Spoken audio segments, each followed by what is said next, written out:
નમસ્કાર, હું જિગ્નેશભાઈ સાકરિયા, નિશાન સીડ્સ પ્રાઇવેટ લિમિટેડ વતી આપ સર્વ ખેડૂત મિત્રોનું હાર્દિક સ્વાગત કરું છું।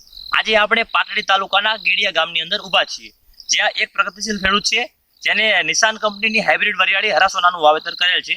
તો આપણે એમનો રૂબરૂ અભિપ્રાય જાણીશું। નમસ્કાર। નમસ્કાર। શું નામ આપનું? સરદાર ખાન રહેમત ખાન મલેક, ગામ ગેડિયા, તાલુકો પાટડી, જિલ્લો સુરેન્દ્રનગર, મોબાઈલ નંબર 9726807806। તો રહેમત ખાન, તમે તમારા ખેતરની અંદર આ વખતે નિશાન કંપનીની હાઇબ્રિડ વરિયાળીનું વાવેતર કરેલ છે, વેરાયટીનું નામ શું છે? હરાસોના। તો એ વેરાયટી તમને કેવી લાગી? ખૂબ સારી છે।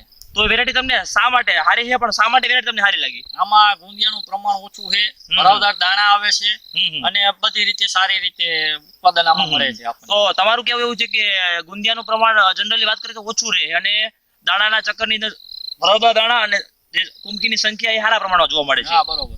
તો તમે આની પહેલા કોઈ દિવસ હરાસોનાનું વાવેતર કરેલ કે પહેલી વખત? 3 વર્ષથી વાવી છે હરાસોના। હરાસોના તમે લગભગ 3 વર્ષથી વાવો છો, તો આની પહેલા વાવી ત્યારે તમને ઉત્પાદન એવરેજ કેવું મળેલું વીઘે? ઉત્પાદનમાં આપણે 15 મણીઓ 17 મણીઓ લીધેલો હોય આમાં। તો આની પહેલા તમે જ્યારે વાવી ત્યારે ઉત્પાદન વીઘે 15 થી 17 મણનું ઉત્પાદન લીધેલું છે। તો આ વર્ષે તમે જે વાવી છે, આ વર્ષે પણ ઉત્પાદન લગભગ એની હરોળમાં 15-17 મણ મળી એવો પ્લોટ હાલની અંદર આખો ઉભો છે। હા, હા।